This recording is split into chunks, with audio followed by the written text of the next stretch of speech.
What you're about to listen to is a Bry-Fy production.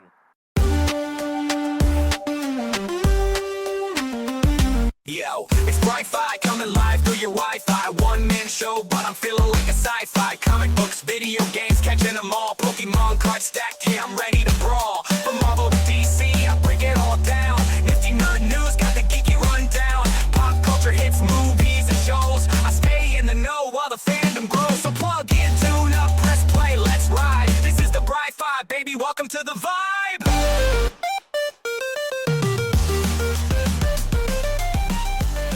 Hey everybody, and welcome back to the Bry-Fy podcast. I'm your host, Bry-Fy, your comics guy, and late episode, it's Saturday night, but you know what, I'm here. I showed up. You're welcome. No, it's just, it's been a week, man, just enjoying it, relaxing, getting ready, because next week starts my shutdown for my job, which, as we all know, if you guys have been following the show, means that I have way less time to curate and produce and make the show. So if we do get episodes, they're usually much shorter during this next month and a half, and the quality is a lot lower because I'm typically recording in the car with my DJI, what do you call them, lav mics. But being in the car, the quality is definitely not up to snuff. But you know, we've worked around some things. We've found different solutions. So you know, I think it's going to be better than it was in the past. But I just want to warn you guys: this next month and a half, quality will probably dip a little bit because I won't have the time to really sit down and chat and get the show notes like I normally do. Like today. Today I got show notes and things like that. It's great. And but I appreciate you guys for being here and listening to the podcast. It always means so much to me. And so thank you. Thank you all for that. Other things, so we are gearing up. I haven't been officially invited to, but Comic Palooza, which is in Houston, Texas, has been releasing some awesome, cool things coming to the show. They've already announced some voice acting guests, which have been really phenomenal. Big ones for me is pretty much the entire voice cast of the Halo video games, most notably Guilty Spark 343. Who is the annoying robot that we all hate from the game one. And I mean, he shows up in other games too, right? We have Cortana will be there, and Master Chief himself. Now, there's some other voice actors that are going to be there, so it'd be really cool. But those were like the big three that I was like, whoa, like I'm excited about that. So some really cool stuff. And they've done some other ones. Big recent announcement was Lawrence Fishburne will be there. What's his name? The guy who played Cypher. And he was in the Wonder Man show. He shows up as himself, which is really funny. And so it's really cool that he got him, especially because he was most recently in a Marvel property, even though he didn't play a superhero character. But getting those kind of characters is really awesome. And I mean, hey, Lawrence Fishburne also, what was he, Blue Marvel in his movie, right? Or no, he was Giant Man. Why do I want him to be Blue Marvel? I think he would be an awesome Blue Marvel. Yeah, he played Giant Man, if I'm not mistaken. Anyway, so Comic Palooza, which is coming in, May 22nd through the 24th, I believe. I don't have it pulled up in front of me. I'm just pulling that one out of my butt, and I think that's right. Speaking of pulling things out of the butt, that is a perfect segue into what we can talk about for our nifty nerd news.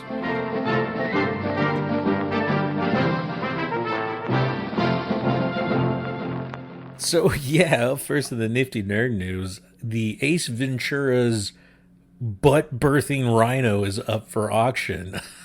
For those of us who remember the movie Ace Ventura, I think is it When Nature Calls? I believe it's the second one. I can't remember what the title of it. But although I might not remember that, I do remember a couple of scenes. One, when he gets shot by an arrow and just screams. and the other when he comes out of the butt of a rhino, which is hilarious and disturbing all at the same time. But I don't know, it's hilarious. What is even more funny is that they finally, I guess someone's been holding on to that rhino and was like, you know what, it's time to let it go. It's been long enough. It's been sitting in the bathroom for long enough to play out whatever sick fantasies that I've been wanting. And so this person finally put it up for auction on propstoreauction.com. You can go there and have a chance at it yourself. Currently, there's been 22 bids at it. There have been 22 bids. It is currently at $16,000, which is reasonable for a piece of cinema history. Like, come on, guys. I don't know. I thought it was pretty crazy. Moving on to the next bit of nifty nerd news that I have for you guys today. Bruce Campbell has recently revealed that he has cancer, which sucks. But Bruce is handling it pretty damn well. He seems like he's in good spirits. In an interview, he said, hey, he's got to cancel. Or no, I believe this was from his Instagram post, he is canceling all his future fan events that he has because he wants to focus on his health, which perfectly reasonable, right? I mean, come on, cancer is, even in this day and age, while not all cancers are a death sentence, it's still very taxing on the body. And he even went on to say that, his cancer is treatable but not curable. So it's something that he can be treated, but he'll live with it for the rest of his life. And he did go on to say that, hey, he wants to spend the summer recuperating because he does have plans in the fall for a new show that he's doing called Ernie and Emma. I think it's a movie, not a television show. So, like I said, he's taking it very well. He acknowledges his fans. It sucks, and he said that he regrets having to do this, but he's got to look after himself, which I completely understand. Like, that's not like a thing like, oh man, just live with the cancer and die for us, die for your fans, which some fandoms treat their people like that. But Bruce Campbell with the Evil Dead franchise, I mean, he's been all over the place, right? He's even popped up in Marvel because of Sam Raimi, right? Him and Sam Raimi are great friends, and he always works along with him. He was in Xena, right? If I'm remembering that correctly. Anyway, Bruce Campbell been in tons of things, right? Most notably the Evil Dead series. But I don't know, man. I think the Evil Dead fans are pretty cool fans to my, at least in my opinion, unlike some fandoms out there. And everyone seems to be taking it pretty well. Like, dude, protect yourself. Dude, help. Like, we don't care. Like, you take care of you. You are a treasure. You're more of a national treasure than a butt-birthing rhino. If we could put you up for auction, you would be at least $16 million, not $16,000. And the bids would be just stupidly large. So good luck to Bruce. Hopefully things work out well and we get to see more from you in the coming years, for years to come. You're much too young to be leaving us now. Let's move on to some nicer news. Happier news. I don't even know if it's happier news, but it's not death. Well, I don't know. It could be the death of gaming. But Xbox has confirmed that the next generation consoles will also play PC. Let me rephrase that. Xbox's next gen consoles will also play PC games, which, I mean, you could already see that coming with the way that they've done their Game Pass, how it's available. You have a PC and Xbox version of Game Pass. I used to have that for a bit, but I just couldn't justify the money anymore because I just wasn't playing enough on the PC side of things. And honestly, I don't play enough on the console side of things, at least not Xbox wise. Like, my console of choice as of probably the last year now has been the Switch. Ever since I got the Switch 2, I've been playing Nintendo Switch nonstop, and they've been, I mean, let's face it, Nintendo's been coming out with some fun ass games, dude. And now with the Switch 2, they can support even more fun games that I would play on my Xbox. I can now start to play on the Switch 2. If I get Division on the Switch 2, game over. Like, I will never buy like a Steam Deck or anything if the Division comes to Switch 2. I will have everything I need right there. Um, moving on. So, yeah, Xbox has confirmed Project Helix is what it's called, and it is basically their answer for next gen gaming. It's going to play next gen Xbox games and next gen or PC games. But the big question that everyone has is what is the price going to be? Because we've seen the Steam Deck now. We've seen what they claim the Steam Deck is going to cost us. Well, it was like anywhere between $1,200 and $1,500. I believe it was definitely going to be over $1,000 for the Steam Deck last that I saw, which made people kind of mad, right? Because, hey, this is supposed to be, I call it the Steam Deck. I'm sorry, the Steam Machine. The Steam Machine is supposed to be anywhere like over $1,000 console, and it was supposed to be a PC console, like a strictly PC game console. So, but you could, play things like if Game Pass, like, PC Game Pass, Steam games and Epic games and things like that, but in a console like setting, much like an Xbox or a PlayStation. But the price point was where it was really kind of rubbing people the wrong way. But with Xbox doing this now, when Xbox puts out their consoles, and same with PlayStation, Nintendo, they can kind of subsidize the price of the console with their first party games, the games, exclusive games. There's a better.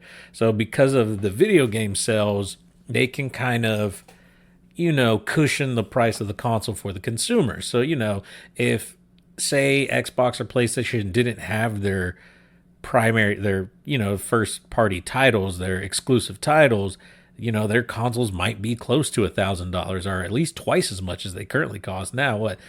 Well, actually, I don't know. The prices have gone up on the consoles. Xbox Series X is $600 now, $600 or $700, and I think PlayStation's around the same price, right? $600 or $700. But like without those subsidized possibilities, we could be looking at $1,000 consoles. And so, that's kind of where people have pushed back on the Steam Machine.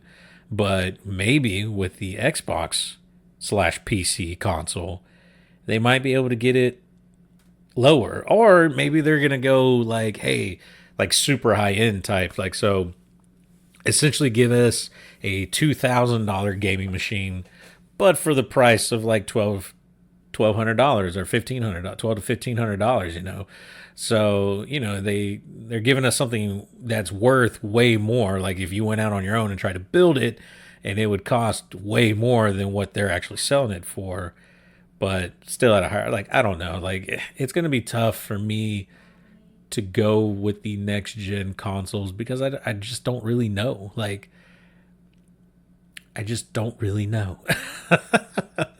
But I'm a huge fan of my Nintendo Switch too, so that's where it is. And like I think for me and the way that I game now, portability and just the ability to be able to pick up and go with a game like the Switch and Switch 2, that's kind of become more valuable for me. Whereas when I was younger and I had more friends to game with because we all had a lot more free time, something like an Xbox or a PlayStation was definitely more desirable because it was easier to pick up and play those games that were on those systems with my friends, which, the Nintendo didn't have.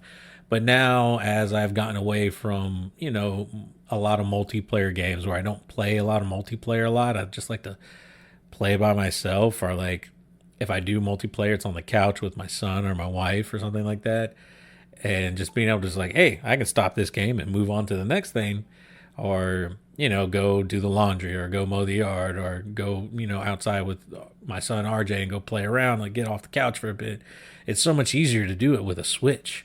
So if the consoles come out with something, Xbox and PlayStation come out with something a little more of that flavor, I might be more willing to want to do that, right? I mean, like I have yet to really get into the ROG Ally Series X stuff, because and trust me, I've been looking at them because I want a handheld Xbox. I want the Xbox experience in a handheld way, but it's just, I don't know, man. It's so hard for me to pull the trigger on it because I'm just not sure if it's really worth it, you know? Like, it's like I'm waiting to see what Switch 2 brings in the next year for gaming before I just say, yep, let's get a ROG Ally, like the Xbox Ally, because the problem with the Xbox Ally is, like I said, I'm really playing the Division 2. Like, that's what I'm playing. And I mean, I have it for Steam, so that works that way. But like, my main is on Xbox, and I can't play that on the ROG Ally. Like, your library doesn't shift over. Like, if you have Game Pass, it works, but like the games that I've downloaded don't convert over to the ROG Ally because it's not actually an Xbox system. It's essentially a Steam Deck with Xbox branding on it, which was like a big misconception that I had about it, and I think a lot of people had about it. And so, like I said, the more I've looked into it, the less I like about it. As much as I want to like it, it just, like, my library that I have now is deemed worthless for this thing, and that just kind of sucks. And what I've heard recently coming out of Ubisoft for The Division, a game that I like, and this is just some bonus nerd news for you guys if you like the game, but they plan on making the game cross-platform, like cross-compatible platforms. So now Xbox and PC and PlayStation can all play together. So now I didn't even need to buy it for my computer, because now I'm going to have the chance to just take my character to the PC and play with my friends that way. So I don't know. Like, I'm frustrated by it, but I'm happy at the same time. But it still doesn't help me with the ROG Ally stuff.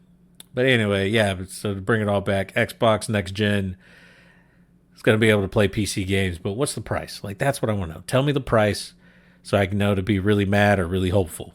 Like I said, it just also depends. Like, if I'm getting like a crazy awesome PC gaming or a gaming PC Xbox type thing for, $1,200, $1,500, maybe it's worth it, but I just don't know, man. Like, that's a lot of money to put into something like that. Like, maybe if you can upgrade it or things like that, or like, Xbox comes out with like upgradable components years down the line to keep you up to speed with like the next series of gaming. Like, I don't know.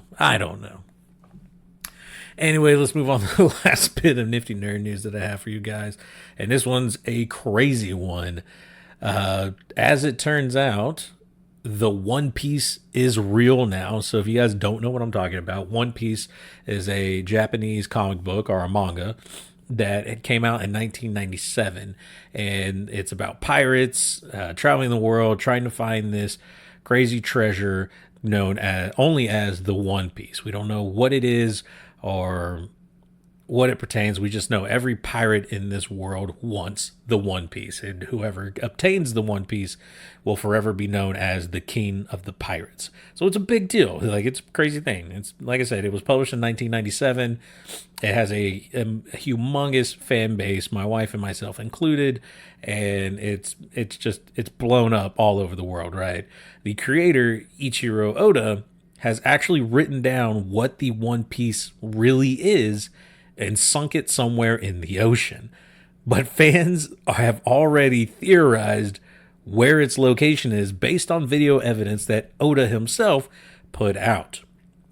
And through their analyzations and looking at like seabed sand and camera angles and sun positioning and boats and things that they've looked at, they believe it is somewhere in Saruga Bay, Shizuoka. I think I'm probably butchering those names. Saruga Bay, Shizuoka, somewhere off the coast of Japan, right? And I don't know, it's crazy. But now you got to find a submarine to go down there and retrieve it. But supposedly this is actually real. He wrote down what the One Piece really is and threw it somewhere in the middle of the ocean. And this is all coming out for a lot of different reasons. One, the manga is getting ready, or has entered its final arc, or is like about to enter its final arc. So the story is almost over, right? So putting something like this is really cool, and really just to, build some like excitement for the manga and the anime. But does it really need to? Because also part of the celebration is in due part for One Piece now becoming the most our best selling comic book of all time, selling over 600 million copies and putting it over Superman now, which used to hold the title. And Superman was published in 1938. It had what, like a 60-year head start. And One Piece has been so popular worldwide that it has now surpassed Superman, which is kind of a big deal. I think it's pretty awesome, man. It makes me definitely want to celebrate, become a pirate. And I mean, you've seen One Piece now in all forms of media. There's the live action on Netflix, the anime, of course, the manga. You've seen it pop up on news and things like with riots and stuff. People have been flying the Straw Hat flag, which is Luffy. The Straw Hats are the kind of like the main character group of the show, and you know, they stand up to oppressive regimes and fight against evil governments. And so like we've seen One Piece everywhere in the world now, and it's touching all forms of life, and it's been incredible, man. It's been an incredible run. I'm so glad my wife got me to sit down and start watching and then reading this, because at first, like, you look at it and the artwork is god awful on the anime. Like the first couple of seasons, the way that the artwork is just it's not good. But I mean, this came out like early 2000s, and it was done quickly and just crappily. There's no easy way to put it. But as time has gone on, you know, the show has gotten way better. The artwork has gotten way better on the anime and stuff. So it's definitely way more interesting and way cooler to watch now than it was way back when I first tried. Like, because I have tried to watch One Piece a couple of times in the past, but it was so hard to get past the artwork. And I think also originally the 4Kids dubbed version of it, when it was playing when I was like in high school and stuff, was god awful. Like, it's hilarious. You should look up 4Kids One Piece dub and just sit back and witness the horror that was what we had to watch as children growing up. I say children, yeah, teenagers growing up. Like, it was tough being an anime fan back in the day. You had to really want it. I'm just saying. And then like the subtitle stuff was not great either. So you're online looking for like fan made subs of anime, and they're like half the screen of YouTube or whatever video service we had back then, because YouTube wasn't really a big thing when I was in high school either. So like, it was rough. We had LimeWire. Anyway, so yeah, man, that's it for the Nifty Nerd News. Thank you guys for listening to that. Are you gonna go find the One Piece? I'm not. I gotta fly to Japan and then rent a sub. And like, no, that's a lot. That's too much damn money. Hopefully someone finds it and then they'll show it to everyone. Maybe not show me what the One Piece is yet, like save it for after the show, but like, you know, show me that you found it. That's what I want to know. But anyway, that's all I got for you guys for this Nifty Nerd News segment. Let's move on to what I wanted to review for the week. Welcome to Bry-Fy. It's the place to be for comic book kings and gaming royalty. Hit play, subscribe, let's ride the high. It's the world of wonders with your host, Bry Podcast, where the nerd never sleeps. All right, guys, so I have no idea what I want to review for the week.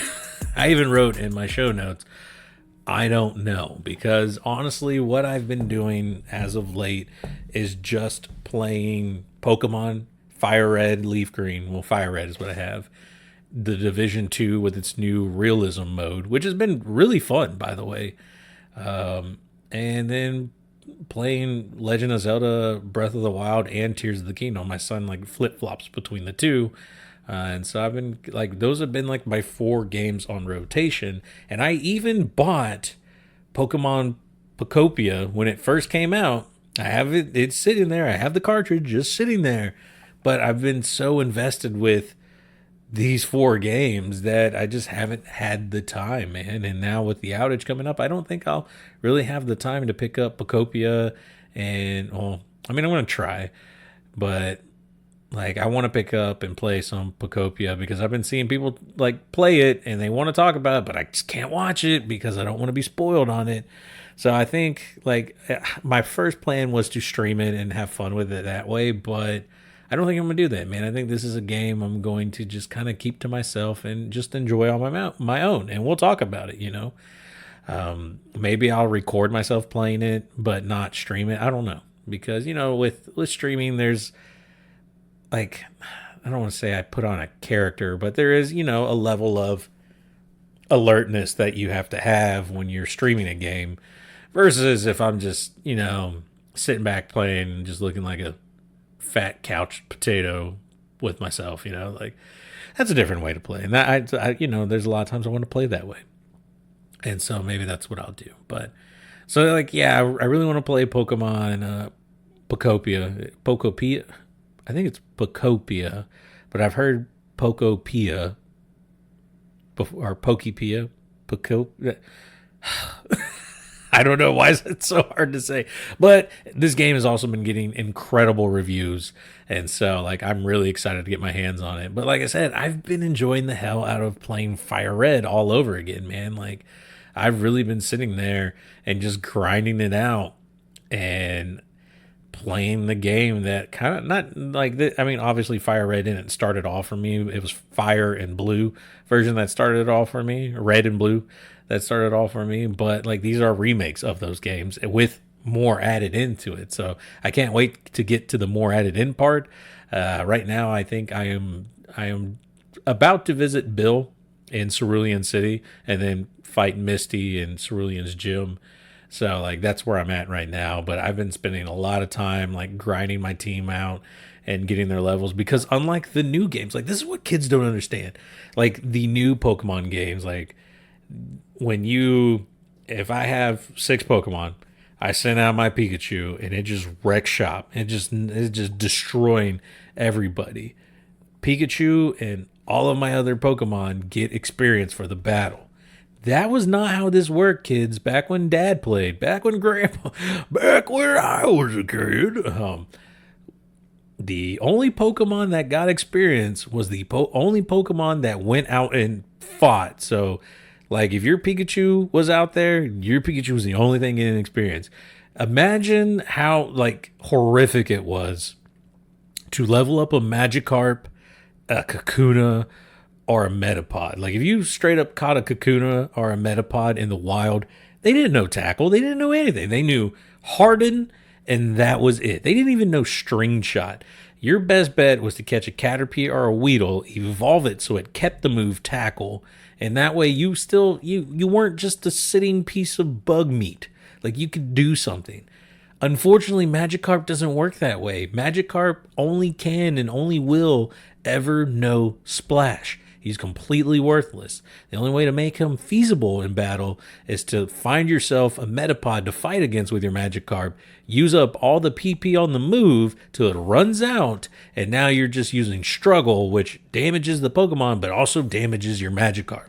That was the only way to do it when I was a kid.